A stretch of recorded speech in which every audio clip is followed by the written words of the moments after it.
The fact that that did not happen tells me that Ron Rivera will be going at the end of the season, and Eric Bieniemy will be looking for another job himself because they ain't going to give him the head coaching job either. We need to get a head coach that believes in Sam Howell because we believe in Sam Howell, or we're just getting a head coach and we'll restart everything from the ground up. The Washington Commanders, this organization, it seems as if this is that pressure makes diamonds part of the franchise. You know, if you guys are going to turn into a diamond-esque franchise, you're in the middle of it. You're in the middle of things being very, very difficult, right? So you lost Chase Young, your former number 2 overall pick that was supposed to be the second coming, if you will, of pass rushers in the NFL. And then you also get rid of, trade away. This is good because you're getting assets. This is one thing about what the Commanders have done that I respect. There are multiple fans that are probably pissed off. Why are we trading with Montez Sweat? Why are we trading Chase Young? Right? It's important that you guys know and understand that players sometimes are not happy with where they are. Okay? I'm not saying that was the case with Montez or with Chase. You can see after they leave Washington, the quotes that they have, spoken about. Chase has been quoted and Montez have both been quoted saying, they're happier in their new places. But yeah, you lose 2 former first-round picks that were supposed to be the staple of your franchise. But at least you got something back. That's my only thing. Don't just have these assets that don't want to be on your team, that aren't performing at a high enough level, and then just have their contract expire, and then they just leave. I respect and I love the vitriol to say, hey, we are getting rid of this first-round pick. We're getting rid of this former number 2 overall pick, but we're getting something back. So I like that. I respect that. And you got rid of Jack Del Rio. And with this shakeup, it's a little bit interesting because I got a buddy. He's a good friend of mine, Jamie, shout out one time. He hated Jack Del Rio, but he only hated Jack Del Rio because he saw how the defense was performing behind Jack Del Rio. And that makes sense. My issue with Washington Commanders, and then my issue with Ron Rivera, a coach that I have a lot of admiration for, is why would you hire Jack Del Rio? Why? Why would you hire a coordinator that's been fired numerous amount of times?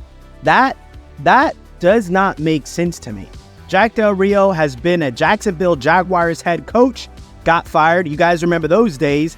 Denver Broncos defensive coordinator and got fired. Oakland Raiders head coach got fired. And now the defensive coordinator for the Washington Commanders got fired. And I promise you, if he keeps this pattern up, this Jack Del Rio freaking magician, he is in line to have a head coach job in the future.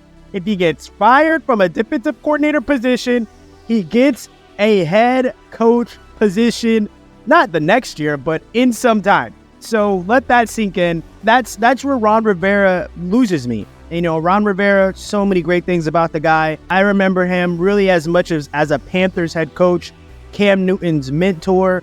This guy beat cancer.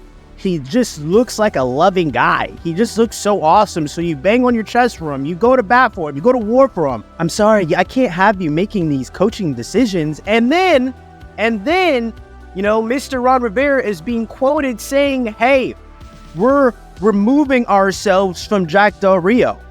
Well, you started your agenda, your yearly program with Jack Del Rio. That's not something a Ron Rivera-esque coach should be doing. You're too seasoned for that.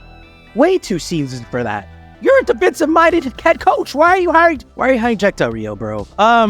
Let's get into the players. Well, let's talk Ron Rivera also, since we're here.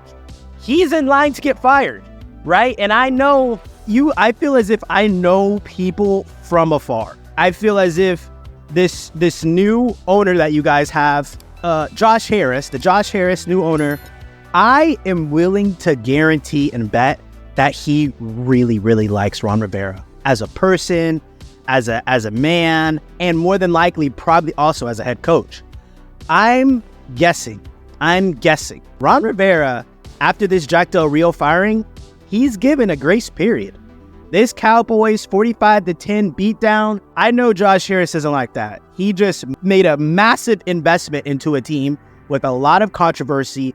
His mindset is to turn this thing around as soon as possible.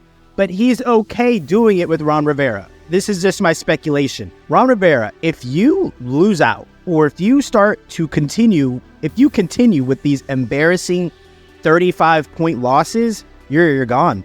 But the beauty behind you being gone is that it doesn't have to be a I don't like you thing. It doesn't have to be a oh you're a bad guy thing. It's a strict, hey, you are heavily underperforming, and you gotta go. And you have Scary Terry on your team. You have Jahan Dotson, one of the young up and coming bright stars in the league. You have Sam Howell, who I really, really like. You got Logan Thomas, who is an underrated tight end, but I promise you, he's a solid guy in the football realm. A guy that knows football, people like Logan Thomas and his game. You have a slew of running backs that we need to figure out. We don't really know who the guy is for sure yet. I think Chris Rodriguez needs to get a little bit more snaps. I like him a lot. And then defensively, you guys are set. Of course, you're going to lose by 35 points when you get rid of two elite pass rushers in Chase Young and Montez Sweat. So that all sucks. But let's talk about how Ron Rivera potentially does not get fired. You got the Dolphins in your next game. You just got to make it look competitive up until the third quarter. If they break away, you still got your job. That Rams game at Rams, you got to win. You got to win or you got to make it a nail biter. The 49ers and the Jets, you got to beat the Jets. Everyone, quote unquote, a Josh Harris multi-billionaire, he's just going to see the Jets suck. All right. Of course, their defense is elite and they have good players all around. But Josh Harris is going to say, that defense sucks. The Jets suck. Beat them. I'm telling y'all, I'm sure he's a billionaire. I don't think he's a football savant. He wants the Commanders to beat the Jets. If the Commanders can beat the Jets in a way that makes a lot of sense, and that next Cowboys game at home, the last game of the season, you beat the Cowboys, they're probably looking for a first-round bye at that point in time. But if you can beat the Cowboys and or make the game look closer and more in line than a 45-10 beatdown, you might keep your job, Ron Rivera. But let me be very, very clear, Ron. If you ever coach a team and the opposing team is beating your ass so bad that they have the audacity to start eating, actually, real life eating Thanksgiving turkeys in your effing face, you should, as a man, resign. I kind of me personally, right? Ron Rivera, I'm not in his shoes. He's a multi-millionaire. He's got a great family, great house, great life, great future ahead of him. The guy beat cancer. He ain't got nothing for me. I ain't got nothing for him. But if I were in those shoes and I were quote unquote leading a team, leading a group of young men, and the opposing team was in such a comfortable position to start eating turkey legs in front of my team, I would have to, as a man, give up my position as head coach. Because what that tells me is that this Dallas Cowboys team, they don't respect my guys. Not only do they not respect my guys, they're not scared of them. So the Dallas Cowboys eating turkey legs, that means that they're not afraid of an actual fist fight with the other guys on the other sideline. Those are fighting actions. I hope everybody understands that. There's that thing in the back of your head that says, hey, no, we shouldn't eat turkey legs because that's a little bit disrespectful, and like if they could get a little bit too hostile and we could lose the game. Let me paint a picture also for you Commanders fans. The turkey legs were already in the Salvation Army bucket, guys. The turkey legs that they used as props to embarrass you guys, they were already in the Salvation Army bucket. They knew what time it was. They already knew what time it was, guys. Be better. Be more aggressive. Be less predictable. Be more risky. Go for it on 4th and downs when you have to. And don't run the ball like a jackass up the middle, Ron Rivera, or whoever called that stupid play. If it's 4th and 1, 4th and inches, don't run it up the middle, you idiot. Let Sam Howell cook. Spread everyone out. We're not going to get into that. like, comment, and subscribe.